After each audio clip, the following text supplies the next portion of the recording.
seriously. A world without Google. A world where you couldn't do detailed reconnaissance on your blind date for tomorrow night. A world where you couldn't find out with the click of a mouse the GDP of Kazakhstan. A world where if you're not feeling well, you can't just sit down at your computer and figure out whether to just pop a couple aspirin or whether you need to call 911. It's amazing, right? Just 10 years ago, there was no Google. And 5 years before that, there was no way at all to search the internet. And that posed a big problem. Because really, what use was the World Wide Web if you couldn't navigate it and get where you wanted to go? The companies that took a stab at search included some of the most iconic names in the history of the net, like Yahoo and Excite. But even though the guys who started those outfits were some of the brightest young things in the annals of American business, in the end, they found themselves unable to crack the code. Then a pair of super brainy, super nerdy 20-somethings solved the search problem. I'm going to tell you how they did it and how they became multi-billionaires in the process. My name is John Heilemann, and as a journalist, I've covered the search revolution from the start. The story I'm here to tell you is about the high-tech innovations that underpin that revolution and about the enormous economic upheaval that it unleashed.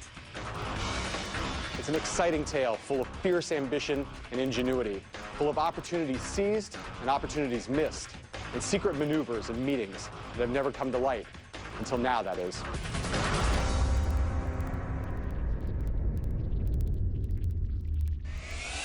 On the web today, you type my name, John Heilemann, into a search engine and boom, in a third of a second, you can find out instantly that I'm a magazine journalist and peruse a catalog of pretty much everything I've ever written.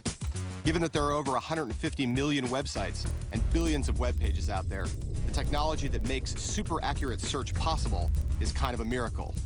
And it's a miracle that most of us have come to take entirely for granted. We forget that a little more than 10 years ago, this is what the web looked like. Page after page of plain text, long lists of underlined sentences. Finding what you were looking for on the web was damn near impossible. There was no way to search for anything. All you could do was follow links and hope that luck would land you somewhere useful. To understand how we've come so far, how the web search miracle happened, we have to go back to the time before Google, to the story of the companies like Yahoo and Excite that paved the way for its existence and became its fiercest rivals, and to a little place in California that you may have heard something about. Silicon Valley, California. This 30-mile stretch is the place to be for people with a knack for inventing the future and an appetite for getting enormously rich in the process. It's the home of legendary tech names like Apple and Intel and Oracle. But the heart of Silicon Valley, the real wellspring of the high-tech industry, the source of countless great ideas, isn't any company.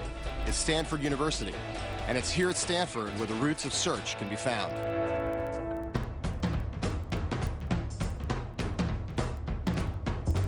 Now, you might think I'm going to tell you that in a lab around here somewhere, some straight-A students and their brainy professor were inventing some new mega-fast silicon chip or some massive supercomputer that was going to take the Valley by storm. And there were. But we're not interested in that.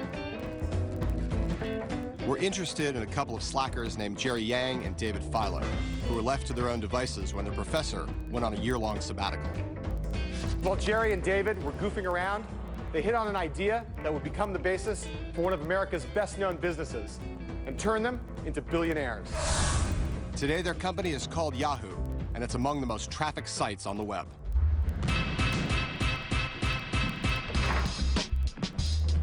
It all began when Jerry and David were trying to find a sneaky way to use the internet to win a Stanford fantasy basketball league. The boys were electrical engineering students, and they had access to the web.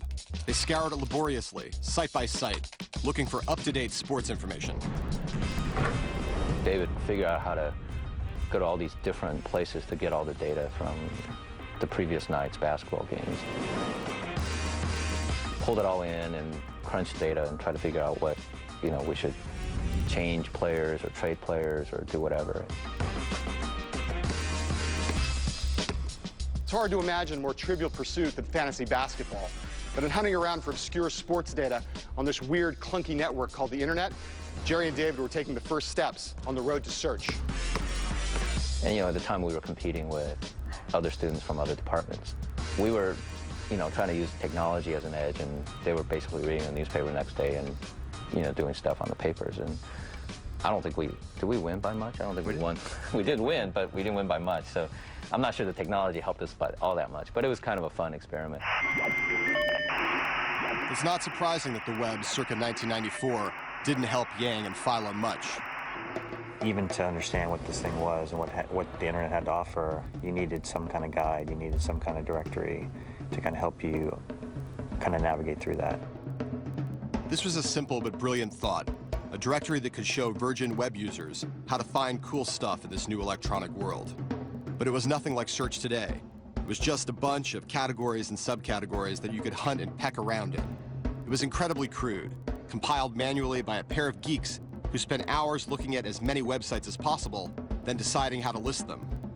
Crude or not, though, what the guys called Jerry and David's Guide to the World Wide Web was the first thing of its kind, and it proved immensely popular. Literally overnight, it was this worldwide thing. Millions of users from around the globe flocked to the site. The guys soon realized that they needed a shorter, snappier, punchier name, one that sounded kind of, exciting. Yahoo was a great idea, but a great idea isn't enough to become a great company. It requires money, and lots of it. But as everyone knows, there's no shortage of cash in Silicon Valley. Most of it emanates from these buildings along Sand Hill Road, the offices of many of the Valley's legendary venture capitalists. I don't know what I expected to see the first time I came to this place. Streets paved with gold or something. But this is what I found.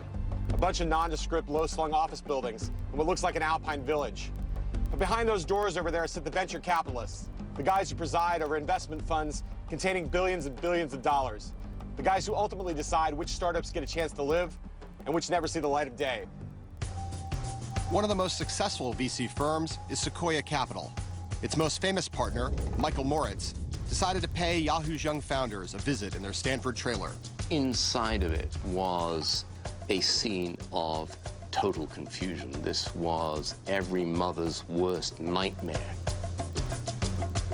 Pizza cartons all over the place, computers and electronic equipment scattered hither and yon, the curtain shades drawn, temperature of about 85 degrees. It was a sweltering cesspit. It was a mess. There are lots of reasons to be skeptical about making an investment in Yahoo. It was only two people. The business model was, to be generous, hazy. What Moritz couldn't ignore was the potential of Yang and Philo's web directory. It seemed to us fairly straightforward that anybody who was offering a service that acted as a guide to all this stuff that otherwise was difficult to uncover, with the passage of time, offered the potential of occupying rather strategic ground. Moritz invested $2 million in Yang and Philo's website, but it was a gamble based on little more than a hunch. Though large numbers of people visited the Yahoo site, it wasn't obvious where profits or even revenue would come from. We had a company, we had to figure out a way to make money somehow, and up to that point we had no revenue at all. Actually, it was worse than that. At the time, no one on planet Earth had figured out how to make money on the internet. But Yahoo would change all that, and in doing so, help launch the gold rush that would soon engulf the web.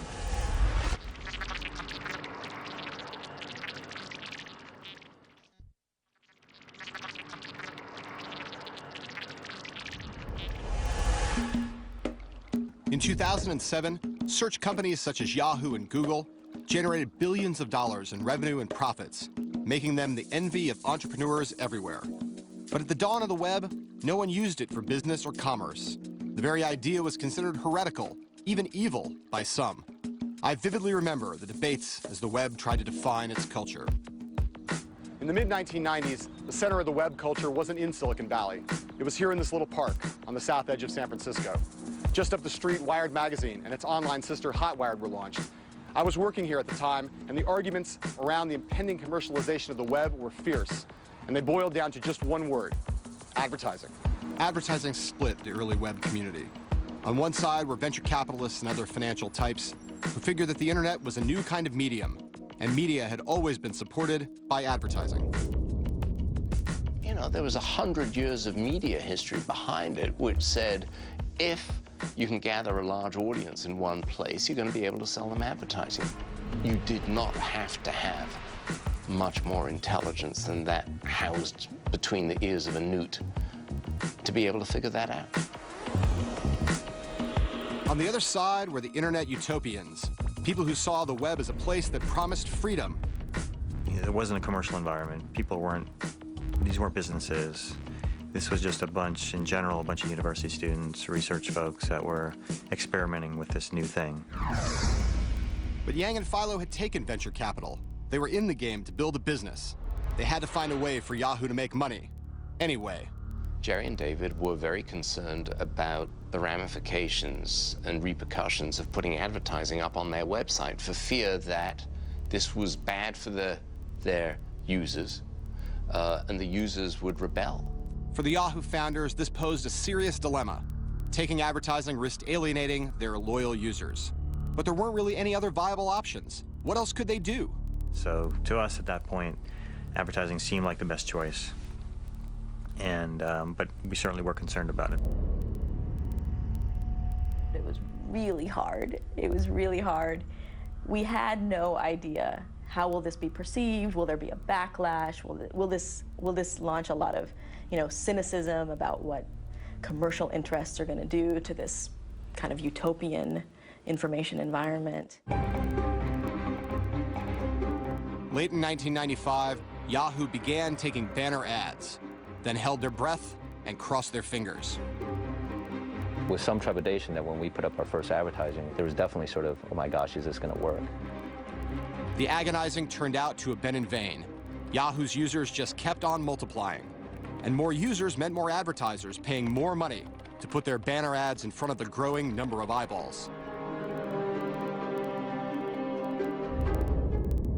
For the first time, Yahoo had shown it was possible to make money on the web.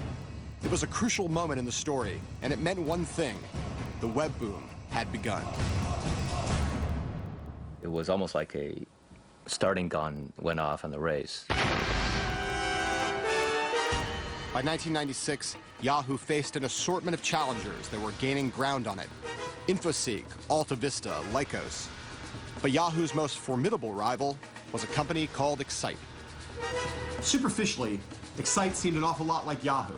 It was another search startup founded by another bunch of burrito-eating Stanford kids, substituting a ratty suburban house for a ratty on-campus trailer. But the technology that Excite developed was considerably more sophisticated than that developed by Yahoo. Rather than a list of sites compiled and sorted into categories by human beings, Excite was pure software. When you typed in your query, the service would crawl the web, finding pages that contained the term you'd entered. It was, that is, a rudimentary version of what we think of as search today. When we launched, we were 17th place in a 17-horse race. And we knew that 1 year from then, we were either going to be number 1 or number 2, or we were going to be dead. Avarice takes over. Ambition, eagerness is in the air. By 1997, the internet was exploding as millions of people flocked online to see what all the excitement was about. Companies like Yahoo, Excite, and the other search engines were busy turning themselves into what were known as portals. One-stop destinations jam-packed with diversions, from stock tickers to email to chat rooms. They were online carnivals, filled with an array of glittery enticements and trinkets and baubles, designed to turn users into a captive audience for the benefit of advertisers. It caused people to engage in really extreme innovation, extreme competition, and a very extreme and unsustainable way to live. There's definitely a tit for tat going on. We would launch personalization, Yahoo would launch personalization, Yahoo would launch email, we would launch email. I'm using Yahoo Search to write a book on finger snapping. So it was a bit of a blur in the first few years. Nobody knew how big this could get.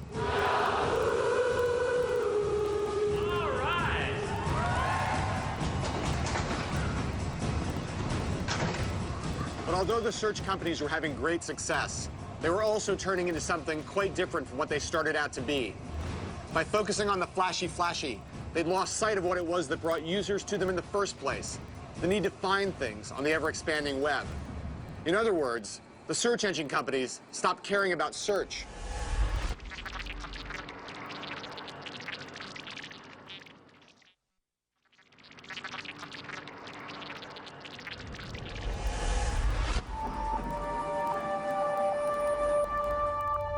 Silicon Valley to the streets of San Francisco, the Bay Area was now awash with ambitious techies, pursuing every conceivable web-related opportunity, tackling every conceivable web-related problem. Right? No. In fact, the biggest opportunity was still out there, staring the search companies squarely in the face, where they were too blinded by their own success to see it. The problem was, to put it bluntly, that when it came to actually locating relevant information on the web, Yahoo, Excite, and the rest of the so-called search companies, frankly, stunk. You could spend all day typing in various combinations of words to find what you were looking for and still come up empty. Most of the results you'd receive were links to sites trying to sell you something you didn't want, and all too often, smut. In short, the world was hungry for a radically better way of searching the web. Sure enough, it came from the exact same institution that had already produced Yahoo and Excite, Stanford. Once again, the name of the company was unrepentantly goofy: Google, a twist on the word Google, a mathematical term for 10 to the 100th power. And once again, the founders were a pair of barely socialized young geeks, Larry Page and Sergey Brin. The guys first met in the spring of 1996 on a guided tour of San Francisco for prospective graduate students at Stanford. Leading the tour was Sergey, a good-looking Russian-American kid with a bit of an attitude. I think he was like 19 years old, which is very, very young, one of our youngest PhD students. Well, I remember him as being pretty curt. He's the kind of person who has very quick answers to things and sort of sees a certain way. Larry was one of the incoming grad students on the tour that day. The doughy-faced Midwesterner, the son of an academic, his greatest claim to fame to that point was building an inkjet printer out of Legos. He's a very unassuming guy, very quiet. He's not the kind of person who, when you meet him, you say, whoa. Right? I mean, you meet him and you say, here's a nice guy. It was nice guy Larry who had the genius insight that turned search into something magical and launched Google. Given the far-reaching consequences of this insight, social, cultural, and certainly financial, you might think that it's incredibly complex. But in fact, in its basic form, it's pretty simple. His insight started with the notion that the web was running a continual popularity contest on its own content, and that the number of times a given web page was linked to by other sites might be a measure of how useful or how relevant it was. Page believed that a link from one website to another is a kind of recommendation, and he and Brin built Google's infant search engine around that conviction. As they put it in a now famous academic paper in 1998, quote, "In essence, Google interprets a link from page A to page B as a vote by page A for page B. Google assesses a page's importance by the votes it receives," end quote. In other words, when a site about, say, Abraham Lincoln has been linked to 15 million times, that means that an awful lot of people have found it useful. Another Lincoln site that's been linked to, say, 11 times has impressed almost no one. Realizing this led Page and Brin to their very own version of the dictate, follow the money. In order to find the most relevant sites, what you had to do was count the links. Larry's insight about link counting was simple but kind of brilliant, and it would eventually be the core of Google's incredible success. But did Larry understand this at the time? Not a chance. The first person ever to see Google in action was one of the boys' computer science professors, Hector Garcia Molina. We played around in my office for a while looking at the in-link counts, as they're called, how many pages point to your page, of interesting pages. So we looked at the Stanford homepage, and then we compared it with other departments, maybe MIT or Berkeley, who are our competitors, and we had lots of fun seeing which of these pages was more important than the others because it was referenced more highly. When Larry and Sergey launched Google onto the Stanford website, everyone who saw it realized it was something special. Here was a search engine that cared about search again. From their grad student office on the Stanford campus, shown here in this never-before-seen footage, Page and Brin struggled to manage the runaway popularity of their wondrous innovation. There was so much traffic to Google that it nearly brought the entire Stanford University internet to its knees. And so the university administration said, you must move off campus. Stanford had outlived its usefulness to Larry and Sergey. It was time for them to head off campus and into Silicon Valley.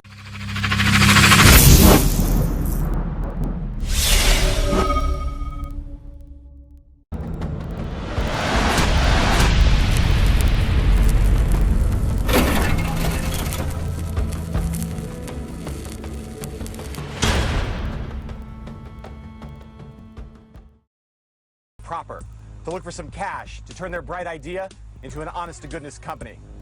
In doing so, they'd be joining thousands of would-be entrepreneurs seeking fame and fortune in the dot-com era Silicon Valley, which meant that the odds were clearly stacked against them.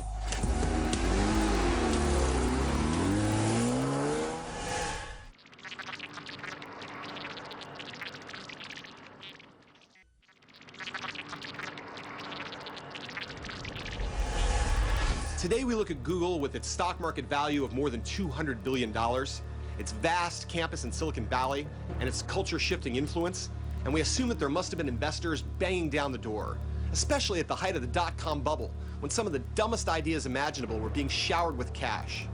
But at the time, the reaction among the money men to Google wasn't, hey, no brainer. Instead, it was, oy vey, not another search engine. One of the few early dissenting voices to this chorus of doubt was that of Vinod Khosla, a hugely successful venture capitalist, tech guru, and one of the co-founders of Sun Microsystems. I met them, I loved them, said I'd love to work with them in some way. So I introduced them to Excite. He said, this is a wonderful search engine and a better approach. To Khosla, the logic was simple.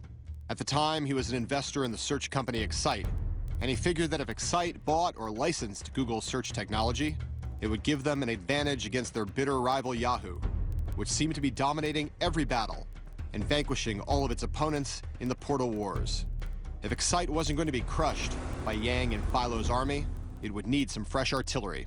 As any military commander will tell you, the key to winning a war is striking the right alliances. Now, in the hopes of getting Excite to team up with Google, Khosla arranged a meeting for Excite's chief technologist, Graham Spencer, to meet with Larry and Sergey at this sushi restaurant. The Google boys arrived with high hopes of securing a lifeline for their project. They'd done a test to demonstrate how much better their search results were than Excite's. Now, firing up their laptops, they showed the results to Spencer. Spencer went back and told Excite's CEO, George Bell, about Google's technology, and so did Khosla. And there was a lot of resistance. And they'd always come back with a fairly rigid view that search was generic, we can do this, we are almost as good, it doesn't matter. And it wasn't the issue of price, because Google was very cheap then. They could have bought it for something like $1 million. It's worth $100 billion today. Wait, let's rerun this. Excite could have bought Google for about $1 million? That's a pittance in Silicon Valley terms. The company had just walked away from what for them would have been the deal of a lifetime. And sure, in hindsight, you know, I'll put my hand up and say, I look dumb. But people didn't think you could make money from search, or people thought you could make some money from search. They certainly didn't think it was a mint. I mean, look, let's be honest, search is a mint. It's a mint. But it wasn't just Excite that failed to see Google's full potential. Every search company in Silicon Valley turned them down flat. So with increasing frustration, Larry and Sergey sought out a professor of theirs from Stanford who happened also to be a serial entrepreneur, a man named David Cheriton. They were after, I think, a fairly modest amount of money in the sort of $1 million range. And I had made some money with this startup that had been bought by Cisco, and I was working with Andy Bechtolsheim, who is a well-known Silicon Valley investor. So David called me up and told me I really had to meet these Google guys, and I drove up to his house. It was a beautiful, summer, sunny morning. Larry and Sergey were desperate now. If David Cheriton and Andy Bechtolsheim didn't see the potential of Google, it was probably time for the Google boys to get back to those PhDs.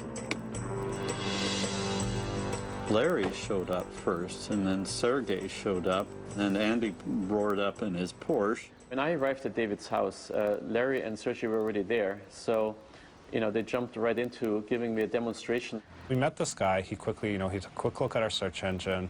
We chatted with him a little bit. They ran him through a demo of here's Google, and we can type in this, and I'm feeling lucky, and all those sorts of elements. And it was immediately clear that this was a very, very good idea. I think Andy was sold very quickly on this. In fact, I think this was the best idea I've seen in my entire life. So he said, I don't want you guys to have to, take too low a valuation or to have to worry too much about these money things right now. Why don't I just write you a check? So I rushed out to my car, pulled out my checkbook and wrote them a check on the spot. Came back with his checkbook and he wrote us a check for $100,000. To Google for $100,000, the bank account, and Andy's saying, well, put it in there when you do. I don't think I've ever written a check on the spot like this before. That was the only time in my life.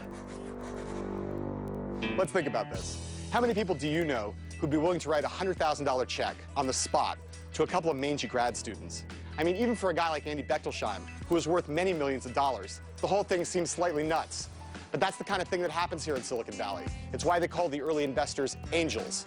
They're in the business of doling out little miracles. Andy was clearly putting a lot of faith in them, not just to not go to Mexico with his money, but they left with an extra level of excitement, as I recall, that we can really do this. Bechtolsheim's investment was followed by checks from a handful of other angels, totaling $1 million. $1 million must have seemed like a lot of money to a couple of students subsisting mainly on fast food.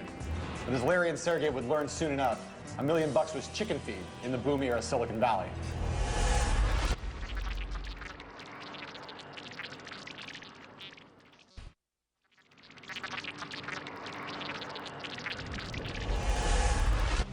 This skinny Clark Kentish figure is L. John Doerr, arguably Silicon Valley's most famous and successful venture capitalist. Having bankrolled Sun, Compaq, Netscape, and Amazon.com, he's officially the man with the Midas touch. And so it was probably inevitable that Page and Brin would eventually wind up on Doerr's doorstep. They were so convinced that search was so big, so important, was going to grow so much, that I asked, so how big? And Larry Page, completely serious, said, well, 10 billion in revenue. Then I did fall out of my chair. I was certain that these were very ambitious entrepreneurs with a powerful vision. There were few things that floated John Doerr's boat more than outsized ambitions. And even back then, Page and Brin had ambitions that would make any mere mortal blush. They wanted to organize literally all of the information in the world, make it searchable and universally accessible. Whoa! In the early part of 1999, I got a call from John Doerr saying he wanted me to come on down to his offices. There was something he wanted to show me. I had no idea what he was talking about, but when John Doerr calls, you come. Doerr sat me down behind his desk and told me he'd made an investment in a new startup, a search engine no less. Then he turned to his computer, fired up his browser, and showed me a website that I'd never heard of before, Google.com. The difference was startling, as was Google's radical simplicity, and the results it spit out were remarkably on target. I turned to Doerr and I said, wow, that's impressive, but there aren't any ads on the site, or anything else for that matter. How's this thing ever going to make money? And Doerr replied, these guys are solving the single hardest problem on the internet, and if we can't figure out how to make money from that, we ought to get out of this business. But sussing out how Google would become a profitable concern proved to be no easy thing. And as the passing days turned into passing months without a business model, the VCs grew queasier and queasier. There was no means of sustenance for anyone associated with Google. There was no money changing hands. And the founders had to hire people. They had to pay the people. They had to buy equipment to house their service. And all of that required money. Something like $500,000 was flying out of Google's door each month, which meant that $25 million in the bank wouldn't last for long. The obvious solution was to follow the likes of Yahoo and Excite and put banner ads on their site. But in one of their gutsiest and most far-sighted decisions, Page and Brin refused to follow the easy path. They simply couldn't stomach the idea of Google turning into just another cluttered portal. They wanted to make sure that they left people with a great experience, but also with advertisements that made sense to people. Page and Brin weren't against advertising per se. They just wanted it in a more user-friendly, webified form. But they couldn't think of what that would be. Time and money were running out, however, so in the most controversial move of their young company's life, they found the solution to their problem in true Silicon Valley style. They copied it from somebody else. That someone else was this man, Bill Gross. Based down in Los Angeles, Gross had no connection to Google. He ran a company called Idealab, a self-styled incubator of innovative notions and the startups that hatch them. It was Gross who cracked the riddle of internet advertising and, in a roundabout way, provided Google with its salvation. I go through life looking around at problems that I see and looking for ways to solve them, whether they're life problems like traffic or health problems or technology problems, but I always like to look at everything and say, how could this be better? Over the career, Gross has turned his everything from robots to solar panels. But back in the late 1990s, his obsession was web advertising. When I saw this particular problem at this company, where companies were looking for ways to advertise more, and I was sort of saying to myself, how can we make this better? What's wrong with the way we're buying the advertising right now? What would we like it to be? In hindsight, Gross's insight, like Page's count the links, was brilliantly simple. It started with the realization that when someone types in a search query, they're not just telling the world what they're interested in. They're often telling the world what they're interested in buying. So if I type in the words Bob Dylan, I'm saying at a minimum that I'm curious about him. Maybe I even want to buy his new album. Now take that information and all the other musicians' names I've ever typed into Google, and suddenly you have a detailed picture of me as a music fan, a picture of no small value for the music business. And this, in essence, is what Bill Gross saw, and saw before anyone else, that a search engine could be, and probably would be, the world's most powerful and efficient market research tool. In tech jargon, the terms you type into a search engine are called keywords, and Gross realized that they could be worth a fortune. Keywords are the future of the business. Keywords were so valuable because when a person types in a keyword to a search engine, they are giving you a huge window into the mind of their intent at that moment. You get them to type a few words, that's insanely valuable. Gross believed that he could sell keywords to advertisers. BMW, for instance, would pay good money to ensure that every time someone typed the word car into a search engine, a link to the BMW site appeared up high in the search results. But even among Gross's own people, the idea of paying for placement seemed crass, objectionable.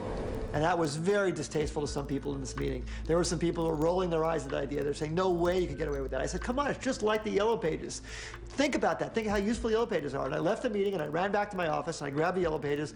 I brought it back in, I plopped it down, I opened it up. I said, look at this. Look how useful this is. You look for something in here, these are paid ads. And this is what the customer wants when they're searching for a plumber. Why wouldn't we do that in a search engine? Why wouldn't that be helpful? It turned out to be the big idea that search could be like Yellow Pages. Gross ultimately persuaded the skeptics at his company, and in 1998, he launched a site based on keywords and sponsored links that would eventually be known as Overture. It was an instant success. The CEO of the company came up to me and said, we are handling billions of microtransactions. We are bigger than the phone company even in the number of transactions we're handling. And that was really incredible. And then I realized, this really is a big thing. What Gross didn't know was that back in Silicon Valley, his moves were being watched, and that Google would come to see his idea as the solution to its business model quandary. Larry and Sergey happened on a little site that was growing quite nicely with sponsored listings called Overture.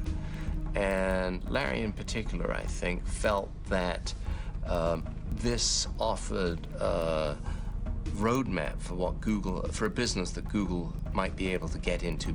The Google boys arranged to meet Bill Gross, and then to meet him again and again. Much of business history is determined by such meetings between aspiring titans meeting behind closed doors. Well, I met Larry and Sergey, and we were talking to them about finding some way to blend the really great monetization that GoTo was having and the incredibly relevant search results that Google had. And we talked a number of times about different ways to incorporate those together. Sometimes meetings like this end with both sides emerging arm in arm, but other times not. And that was the case with Google and Overture. What exactly transpired remains a bit of a mystery, but the outlines are clear enough. First, Larry and Sergey walked away from the talks without cutting any kind of deal. And then, shortly thereafter, Google released a service called AdWords that was uncannily similar to Overture's. Sound suspicious? You bet it does. Gross sued Google over that similarity and the appropriation it suggested, but ultimately the two sides settled out of court. And one thing's sure, the settlement included enough money in Google stock to keep Bill Gross extremely happy. We thought it would add value. We never thought it could have this kind of impact and reach and really make for such a valuable economic model online, but we're so thrilled that it has. Google would tweak Gross's original idea in important ways. Most crucially, it would separate the ads from the so-called organic search results. Take a look at the Google page that we're all so familiar with by now. Here's the white box where you type in your query. Here are the untainted results generated by the Google Relevance algorithm. And then here at the top and to the right are the ads, the blue-colored sponsored links that companies have paid for. And it's from these that Google has derived billions in profits over the past few years. It was clear that it was a better user experience than arriving at a website that looked as if it was 42nd Street or Times Square at 2 o'clock in the morning. And they thought that would be better for advertisers as well, because it would bring advertisers more business. And that was a wonderful, shrewd, stunning, incredible insight at the beginning of 2000. What Google had done wasn't merely to chart a path towards its own commercial success. It had laid the foundations for the astronomical takeoff of internet advertising writ large. Suddenly, with AdWords and similar services from Microsoft and Yahoo, anyone who wanted to hawk their goods online, from Toyota and Citibank to a shepherd in the Ural Mountains peddling goatskin rugs, had at their disposal a measurably effective means of reaching a global marketplace. What we now understand is the internet economy was being born, with Google as its most essential player.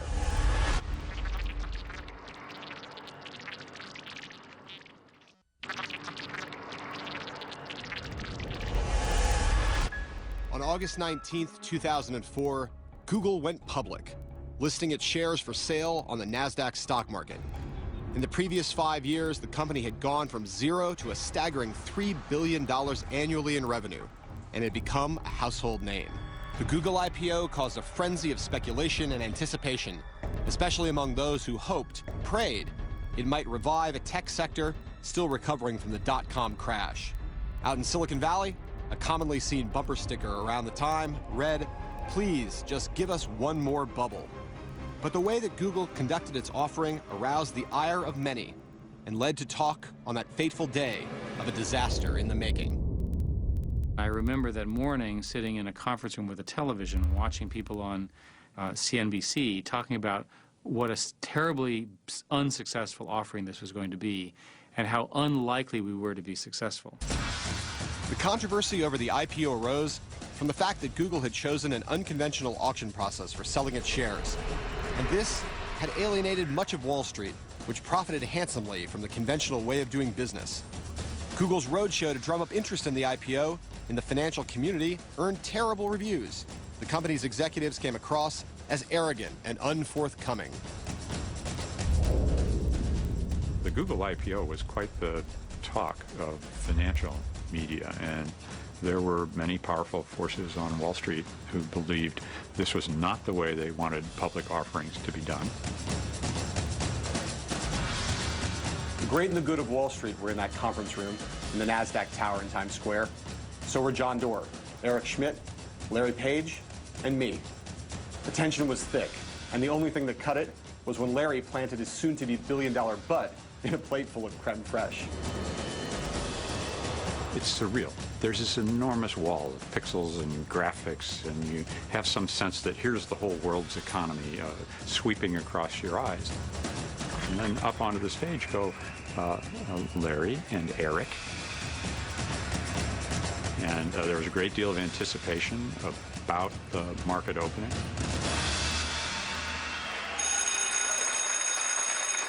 And then off they went.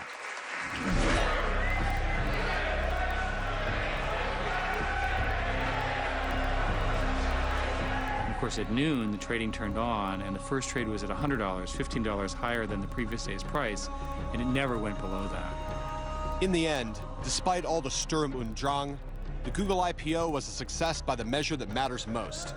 Anyone who bought shares that day and is still lucky or smart enough to have them has made a whopping bundle. 3 years after the offering, Google was valued more highly than FedEx, McDonald's, Coke, Intel, IBM, or Walmart. Shares that traded at $100 had soared to nearly $700. Meanwhile, Brin and Page are ranked among the top 30 richest people in the world. Google, full stop, is the fastest growing company ever. Despite racing into the Fortune 500, Google's founders have always been at pains to ensure that their company isn't perceived as yet another rapacious bully, like, say, Microsoft at its zenith. Their ostentatiously altruistic corporate motto is, "Don't be evil." Their campus is a throwback to the dot-com era, with its free food, beanbag chairs, and Segway scooters. But for all the feel-good fripperies, Google remains a highly tuned capitalist machine, one that continues to thrive on the marriage of search and advertising that the company has perfected. Until advertising online was really effective, there was no way to pay for all the programmers who were building all the software. They were subsidized. So for example, at Sun, we would sell systems or hardware, and we would use that money to pay for our internet programmers. The internet businesses today can pay for their internet programmers with internet revenues, which are typically advertising. So the development of the technology and the advertising go hand in hand. But Google isn't kicking back and milking its core business. It's not resting on its laurels. Quite the contrary. It knows full well that to stand still in the technology business is to commit commercial suicide. Google has poured its gargantuan profits into countless experiments and projects, sticking its fingers into every pie within its reach. There's Google Library, Google Books, Google Maps, and Google Earth. There's Gmail, Google Calendar, Google Spreadsheets, and Google Docs. The company bought the startup Blogger for personal web publishing.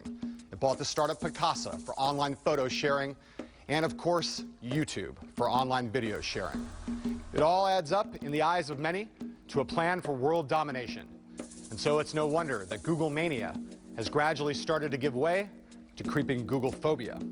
Where the sense of Google phobia may be most acute is among privacy crusaders, who worry about how much information about all of us is stored in Google's databases. But it's not just civil libertarians. Even Page and Brin's original mentors have their worries. People are going to feel that there really is a danger in having too much information stored about everything they've done, everything they've searched for. And we're going to see more and more about that. For others, Google's metastasizing dominance and ravenous expansion is a call to arms. Although Excite is long dead, Yahoo has ramped up its search and advertising offerings. And also making its mission to take down Google is Microsoft, a company well known for never giving up, for coming late to the party, but always being the last man standing. Generally, if there was a large internet or software opportunity, Microsoft would figure that out pretty quickly, and they have a lot of really smart people and enormous assets and strengths. More to the point, as Google has expanded its reach into so many corners of commerce, its list of enemies outside the tech business has grown longer and more formidable.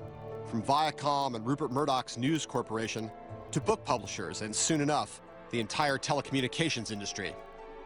The forces now amassing against Google will confront the company with challenges far greater than any it's ever come up against before. For Google to continue its astonishing rocket ride, Larry